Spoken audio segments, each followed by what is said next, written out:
코로나19 여파 때문에 사실 네. 자영업자들이 요즘 상당히 어렵잖아요. 네네. 그래서 평소에는 그 인파가 많이 몰리는 명동이라든지 이태원 경리단길이라든지 가보면 빈 곳이 많고 임대라고 붙여놓은 가게들이 많은데요. 그런 사례가 예전에 비해서 좀 많은 편인지 좀 궁금한데요. 네. 정말 많은 언론에서 네. 정말 많이 나왔죠. 특히 작년 1년 네. 동안 코로나 때문에. 네.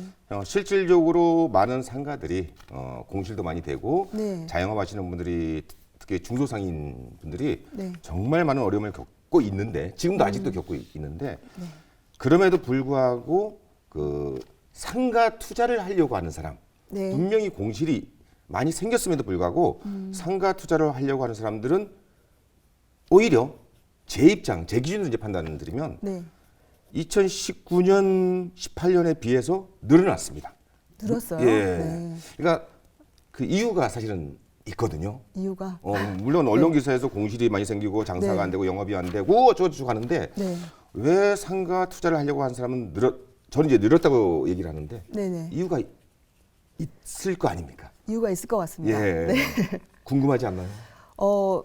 궁금하고요. 네. 제 생각에는 상가 자체도 좀 부동산이고 그러니까 투자를 하려고 하는 사람 입장에서는 그러니까 주택에 대한 규제라든지 그렇죠. 대출이라든지 이게 막히니까 그렇죠. 상가 쪽으로 가지 않았을까. 예. 제가 첫 번째 이유는 우리 기자님이 말씀하신 게 네. 맞습니다. 정말 많은 주거용 부동산에 대한 규제가 네네. 좀 강하다 보니까 그렇죠. 어떤 자금을 갖고 계신 분들이 네. 그 수익형 부동산으로 온 것은 그게 첫 번째 이유가 맞고요. 네. 그리고 이제 이거는 저의 견해인데 네. 현장에서 느낀 저의 견해인데 상담을 하면서 이제 알게 된 네. 두 번째는 네. 본의 아니게 코로나 때문에 수입이 줄어드는 거야. 그렇죠. 줄어든 수입을 보완을 해야 되는. 그러면 경우에 따른 정말 나는 열심히 살고 있었는데 네. 이건 뭐 우리나라만의 문제도 아니고 전 세계적인 거죠. 그리고 또 이런 일이 발생 안 한다고 이제는 예측도 누구도 못하는 상황에서 그렇죠. 현금 수입이 내가 일을 안 해도 네. 원래 그 상가라는 부동산 투자가 그건데 이걸 해야 되겠다는 생각을 정말 많은 분들이 일정 부분의 자금을 갖고 계신 분들이 정말 많이 하게 됐어요. 돈을 벌게 만들어야겠다. 그러니까 그런 내가 일을 안 생각인 해도. 거죠. 그렇죠. 내가 일을 하지 않아도 돈을 벌어올 수 있게. 최소한 생활이 될 수 있는 네. 현금이 들어오는 어떤 파이프라인을 네. 상가라는 부동산을 통해서 만들어야 되겠다가 네. 그 상담을 작년에 1년 동안 그런 사례가 많았어요. 상당히 많았어요. 그러니까 별로 그전에는 상가에 관심이 없다가 네. 일반적으로 주거용 부동산에 대해서 뭐 세금 규제, 대출 대출 규제, 제한 이런 것 때문에 당연히 그 유동 자금이 상가 쪽으로 간다. 그건 일반적인 게 맞는데 네. 상담을 할 때 보면 현금 한 2억, 뭐 현금 한 3억, 네. 이제 대출까지 생각을 하면서 네.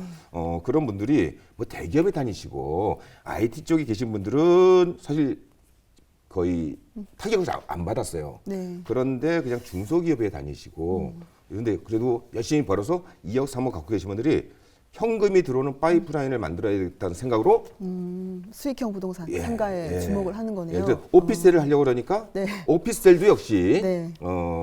주거용 부동산으로 주택수에 그렇죠. 들어가는 경우가 많지 않습니까? 그렇죠. 네. 그러다 보니까 상가 아니면 또 다른 수익형 부동산 상품으로 실제로 제가 작년 1년 동안 상담하면서 그래서 제가 알게 된 겁니다. 네네. 그래서 또 훨씬 상가 투자에 대한 관심도 선도가 높아졌다. 네. 제가 이렇게 말씀드릴 수 있습니다. 그러면 올해도 역시 코로나19 여파가 계속 갈 것 같고요. 시중에는 또 돈도 많이 풀려가지고 유동성도 많잖아요. 그렇죠. 그러면 올해 상가 시장의 투자 전망은 어떨 것 같으세요? 투자 전망이요. 네. 이게 사실 굉장히 포괄적이고 포괄적이죠. 투자를 해야지 될지. 저는 개인적으로 지금 22년 차인데 네네. 22년 차에 부동산 시장이 있었는데 네. 22년 동안 상가만 했습니다. 상가만 하기가 쉽지 진짜 않은 것 아파트, 같은데요. 오피스텔 이런 거 토지 손 전혀 안 대고 상가만 하셨어요. 오직 상가만 했습니다. 네. 그래서 이런 질문을 굉장히 많아요. 그쵸, 2021년도에 상가 시장 전망. 뭐 이렇게 많이 하죠. 좀 고급스럽게 말하면 그렇고 2021년 상가 투자 해야 할까요? 말아야 할까요? 그럼 저는 뭐라고 얘기합니까? 뭐라고 얘기할 것 같아요? 뭐 자금 여력이 있고 무조건 하라 그래요. 자금 여력 한해서 무조건 예, 해라. 무조건 해라. 단 네.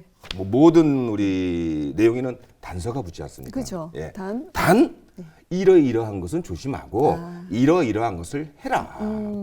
사실 이런 팬데믹 현상은 네. 정말로 이번만의 문제가 아니죠. 아니다. 얼마 전에 뉴스에도 그 아프리카 쪽에 에볼라 바이러스 네. 그게 또 다시 약간 창궐했다는 얘기를 또 듣게 됐거든요. 네. 그러면 사실 이제 갈수록 이런 감염 사태, 집단 감염 사태가 팬데믹 현상이 발생할 텐데 어떻든 현금 수입이 들어올 수 있는 네. 수익형 부동산은 분명히 해야 돼요. 해야 되는데 그러면 어떤 상가를 해야 되는데 그거는 이제 이 시간에 그렇죠. 이 시간에 알아봐야죠. 예, 기자님께서 질문해 주시면 답변을 하고 네. 질문을 안 해주시면 답변을 안 하는 걸로. 질문 당연히 해야 되고요. 그럼 일단 상가 투자는 무조건 해야 된다라는 것이 저는 답이시네요. 이거는 아주 오래 전부터 네. 확고하게 얘기했습니다. 근데 이제 그렇게 얘기를 해도 네. 아파트 시장이 활랑일 때는 네. 뭐 과거에 갭 투자 많이 했지 않습니까? 아파트 그렇죠. 쪽에. 그럴 때는 상가를 신경을 안 써요. 아무리 제가 미리 2년에 상가 하나씩만 투자해라. 2년에 하나씩요. 그래서 5년, 10년 됐을 때 5개 다섯 갖고 개네? 있는데 네. 거기에서 100만 원씩만 나와도 10년이면 본인 나이가 40대 중반이나 50대 초반 되면 네. 한 500이나 700 정도 들어오면 좋은데요. 그런데 이제 금방 아파트 갭 투자를 통해서 네. 양도 차익 쪽으로 이제 어떤 투자 쪽으로 많이 접근을 하다 보니까 아무리 크게 얘기해도 네. 확신 있게 얘기해도 이렇게 이쪽 시장으로 안 넘어왔어요. 아무래도 아파트는 전세 제도도 있고 네, 초반에 그러니까요. 이제 목돈이 묶이지도 않을 뿐더러 나중에 이제 전세값이 계속 올라지면 투자한 돈이 또 회수도 되잖아요. 뭐 양도 차익 많이 그리고 얻었으니까. 시세 차익도 크고 예. 그래서 아무래도 좀 손쉽게 그러니까 상가는 보면 그러니까 일반 주거용 부동산 아파트나 이런 거에 비해서 참 개별적인 것 같아서 그렇죠. 이게 좋은 건지 나쁜 건지 사실은 상가 자체만 아파트는 뭐 어느 동네에 무슨 아파트 그러면 다 비슷하잖아요. 요 내용은 제 책에 있는 내용 같은데. 근데 사실 상가만 해도 너무 신경 써야 될 게 많고 상권도 봐야 되고 네. 앞으로 어떻게 될지도 봐야 되고 하니까 그래서 그런데 좀 전에 말씀하셨듯이 상가 투자는 무조건 해야 된다. 그런데 이런 건 하면 안 된다. 그래. 하면 안 된다가 어떤 건가요? 그러면 네. 여기 QCT에 나온 대로 네, 두 번째 질문이 네. 상가 투자에 반드시 고려해야 할 점이라고. 고려해야 될 점. 그다음이 절대 하면 안 하면 되는 안 이렇게 되는 순서가 거. 지금 되어 있으니까. 네, 제가 그럼 순서대로 하시죠. 예, 네, 답변을 순서대로. 해드릴게요. 네네. 상가 투자를 할 때 반드시 고려해야 될 점. 어떤 점을 고려해야 될까요? 제가 한번 그럼 역으로 네, 제가 기자님께 한번 여쭤보겠습니다. 네. 지금 우리 부동산 토크니까 네네. 분명히 우리 기자님도 부동산에 대한 상식이나 어떤 전문적인 지식이 있을 거를 믿고 네, 믿고 질문을 드리겠습니다. 그럼 저한테 이제 질문하셨는데 저는 전문가니까 네. 제 생각을 말씀드리겠지만 네. 우리 기자님께서는 상가 전문가는 아니잖아요. 상가 전문가 아니죠. 예. 네. 그러니까 아파트 전문가 있고 토지 전문가가 있고 뭐 공장 네. 전문가 다양하게 전문가들이 네, 네. 있는데 네. 상가 전문가는 그렇게 많지 않아요. 그래서 네. 이 영상을 보시는 시청하시는 분들을 위해서도 네. 제가 똑같은 질문을 이제 항상 뭐 오프라인 강의에서 네. 인터넷 강의에서 네. 똑같이 하는데 시청자분이라고 생각하고 제가 네. 기자님께 질문 드립니다. 네. 상가 투자에서 네. 가장 중요하고 가장 고려해야 할 요소가 뭡니까? 제가 예시를 들을게요. 네. 첫 번째 입지, 네. 두 번째 가격.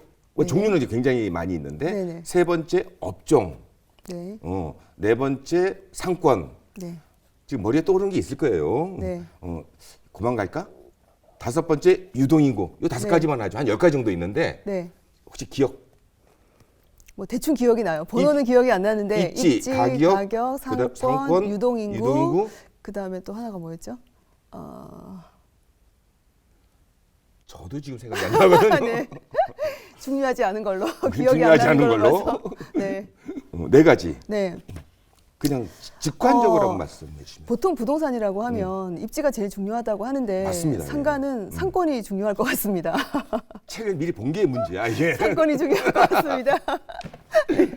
제가 이제 말씀을 드리겠습니다. 네. 어차피 상가만 22년 차 한 사람 네, 네. 입장에서 네. 정말 많은 현장을 본 사람 입장에서 네. 뭐 시행을 해서 공급을 한 사람은 아니지만 네. 답사를 다니고 뭐 상담을 하고 개인 투자를 하는 입장에서 말씀드리면 네.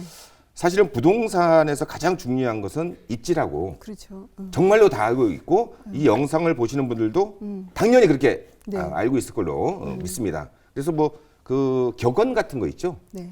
부동산은 첫째도 입지, 둘째도 입지, 셋째도 입지. 알만한 사람이 다 아는 그렇죠. 내용이잖아요. 부동산은 옮길 수가 없기 때문에 입지가 네, 중요하다 예, 그러잖아요. 예. 그러면 상가는 상가도 당연히 입지, 입지도 위치 물론, 있죠. 물론 중요하기는 하겠죠. 예, 그런데 네. 그 상가들의 매출이 장사가 잘 되고 월세가 잘 낼 수 있고 투자자, 임대 수익자는 월세를 좀 더 많이 받을 수 있고 물론 영업이 잘 되는 조건 하에서 말씀을 드리는 겁니다. 예, 장사하시는 분은 어렵고 건물주나 임대인만 어떤 수익을만 창출하는 이런 구조를 말씀드리는 게 아니고 니도 좋고 나도 좋은 그런데 상가도 당연히 입지가 있는데 네. 상가는 항상 상가를 얘기할 때는 상권이란 얘기를 꼭 같이 얘기를 해요. 상권. 예. 상권은 입지가 아닙니다. 우리가 이제 그런 얘기를 아마 이 영상을 보신 분들 많이 들었을 거라고 믿는데 네. 뭐 상권은 변한다. 상권은 흐른다. 네. 뭐 상권은 생물과 같아서 항상 변한다 이런 얘기 하잖아요. 네네. 입지는 입지는 그대로죠. 그러니까 상가 투자에서 네. 물론 입지가 중요하지 않다는 얘기는 아닌데 네. 제 지금까지 어떤 경험으로 봤을 때는 상가는 일단 네. 상권부터 판단을 하고 그걸 판단한 상태에서 네. 현재 위치에 고정되어 있는 상가의 입지를 판단하면 네. 실패하지 않습니다. 그래서 어려운 것 같아요. 순서를 바꿔서 판단하더라고요. 상권을 남들은 바꿔서 한다고요? 상권이란 말을 얘기를 하는데 네. 알고 있어요. 상가 투자를 하시는 분들, 네. 창업하시는 분도 마찬가지예요. 상권이라는 게 중요하다는 걸 아는데 네. 실질적으로 상가를 투자할 때 창업하려고 그럴 때 입지부터 먼저 생각해요. 아주 본능적으로. 네. 그게 왜 그러냐면 네. 그냥 어디까지나 제 견해입니다. 네. 우리가 부동산에서는 가장 중요한 게 입지라는 것을 너무 많이 들어서 그게 관념화, 개념화 너무 세뇌가 된 거죠 이제. 무의식 속에 들어가 있는 무조건 거예요, 입지. 장사하려고 그러면 홍대, 뭐 강남역 이렇게 하는 것처럼. 정말 그렇게 해서 네. 그것부터 판단을 하고 상권은 요만큼 생각하는 거예요. 아, 절대 그게 아니더라고. 근데 상가는 말 자체에도 상이 붙으니까 네. 장사가 잘 돼야 되는 게 기본이잖아요. 그리고 장사가 잘 되려면 네. 입지 중요합니다. 그렇죠. 입지는 좋은데 네. 상권이 안 좋아. 그럼 장사가 잘 되기 힘들죠. 그럼 상권이 뭐죠? 상권. 응. 상권. 오늘 기사님 괜찮으신가요? 한마디로 말하기가 장사를 할 수 있는 권역인가요? 그렇죠. 책 많이 보셨는데 지금. 제가 기억력이 그렇게 좋지는 않아서. 네. 정말 중요하다고 제가 이제 주장을 하고 있고 네. 실질적으로 이 영상을 보시는 분들이 가만히 생각해 보면 입지는 네. 누구나 알 수가 있어요. 그렇죠. 네. 현장에 가보면 사거리 코너에 있는지 2차선 옆에 있는지 인도에 접했는지 이면도로에 있는지 네. 그래서 어디 입지에 어디 위치에 있는지 건물 상가 위치는 우리가 알 수 있어요. 네. 사실 판단하기 어렵지 않습니다. 네. 그런데 여기가 향후에 사람들이 더 많이 올지 아니면 지금 소비하러 오던 사람들이 오지 않게 될지 아니면 오던 사람들이 변하지 않고 네. 어떤 픽스와 고정화되어 있을지 이거는 미래 예측 부분이야. 그래서 힘들죠. 지금 당장도 힘든데 미래까지 예측해야 되니까. 편안하게 하시면 됩니다. 네. 힘드시면 안 됩니다. 아니 미래 예측이 원래 힘들잖아요. 그러니까 근데 그거를 중요하게 생각을 안 하는 거야. 일단 상가를 투자를 한다. 창업도 마찬가지예요. 좋은 입지, 좋은 상권에서 창업도 하고 싶고 그렇죠. 그런 상가를 투자하고 싶은데 네. 그런 게 저 같은 서민한테는 잘 안 와요. 진짜 돈 많으신 분들이 네. 먼저 잡아요. 선점을 해요. 그런 건 또 비싸잖아요. 너무 비싸고. 그래서 그 다음 단계 거를 찾아야 되는데 입지는 좀 떨어지지만 뭐 우리 실무에서 뭐 특A급 입지, A급 입지, 뭐 B급 여기 표현들을 하지 않습니까? 네네. 특A도 안 되고 A급은 안 돼도 B급 입지 위치에 있어도 여기가 나중에 사람들 더 많이 와서 상권이 더 네. 활성화되면 장사가 잘 될 거 아닙니까? 네네. 장사가 잘 되면 월세를 올릴 수 있죠. 예, 네. 잘 됐을 전제하에. 잘 돼야지 올리죠. 네. 그래서 저는 네. 가장 고려해야 될 것은 네. 가장 중요하게 생각하는 것은 상권이다. 상권. 그런데 그게 한마디로 뭐냐라고 할 때 그 너이버, 너튜브 같은 데 보면 네. 거기에 대한 어떤 개념 정리가 많이 돼 있습니다. 지식인이라든지. 네. 그걸 그냥 제가 간략하게 이제 우리 이 상가를 많이 접하지 않은 분들이 이 영상을 볼 거 아닙니까? 네네. 그리고 주거용 부동산을 많이 하신 분들이 네. 그쪽의 어떤 투자 관점을 가지고 상가 시장에 와서 실패하는 경우를 너무 많이 봤어요. 그럴 것 같아요. 아파트는 상권이 중요합니까? 입지가 중요합니까? 아파트는 입지죠. 그러니까 그게 완전히 네. 몸에 배어 있는 거야, 투자를 할 때. 네. 근데 상가는 상권. 상권인데 네. 이 상가 입지 좋다 해서 그걸 투자하는 거야. 비싸도. 네. 근데 그게 나중에 보면 자, 경리단길이 제가 이렇게 계속 질문해도 되나요? 뭐 하세요? 경리단길이 원래 상권이 코로나 말고 네. 코로나 요 2020년은 특이한 경우니까 변수죠. 변수. 이거는 그냥 빼고 얘기를 해야 돼요. 네. 뭐 왜 이런 말씀을 드냐면 그 이제 우리 그 교통공사 있지 않습니까? 지하철공사 같은데 네. 그 홈페이지에 들어가면 통계가 나와 있어요. 네. 각 역마다 매일매일 승하차 인원 평균이 2000년도에 개통된 역이면 네. 그 2000년도부터 현재 이제 21년인가 20년까지 매년 1일 승하차 인원이 나와 있어요. 네. 그걸 보면 우리가 간접적으로 여기 그 역을 이용해서 내리고 타는 사람들이 얼마나 늘어났다 되는가? 줄었다. 그럼 그 옆에 있는 상가가 100%는 아니지만 영향을 받죠. 영향을 많이. 당연히 받겠죠. 네네. 그래. 그런 걸 우리가 판단할 수 있는데 그 모든 통계들을 보면 2019년은 네. 아니요 2020년은 네. 19년 18년에 비해서 확 줄었어요. 그렇죠. 그 얘기는 다 집에 있으라 그랬잖아. 네. 재테크하라 그랬잖아. 그러니까 전철 이용이 그러니까 당연히 영향을 받아서 그걸 빼고 네. 빼고 경리단길을 이제 다시 얘기할게요. 네. 경리단길이 과거에 상권이 좋았다고 언론 기사나 네. 우리가 또 많이 거기 가보신 분들도 있었던 시절이 있었잖아요. 그렇죠. 그래서 그건 상권이 참 좋다 경리단길은 장사가 잘 된다. 즉 그 얘기는 사람들이 많이 모인다. 모인다. 네. 근데 어느 순간부터는 코로나를 빼고 얘기하는 겁니다. 네. 어느 날 그러니까 2019년 18년도 얘기입니다. 그때부터 언제부턴가 사람이 줄었어요. 줄었어요.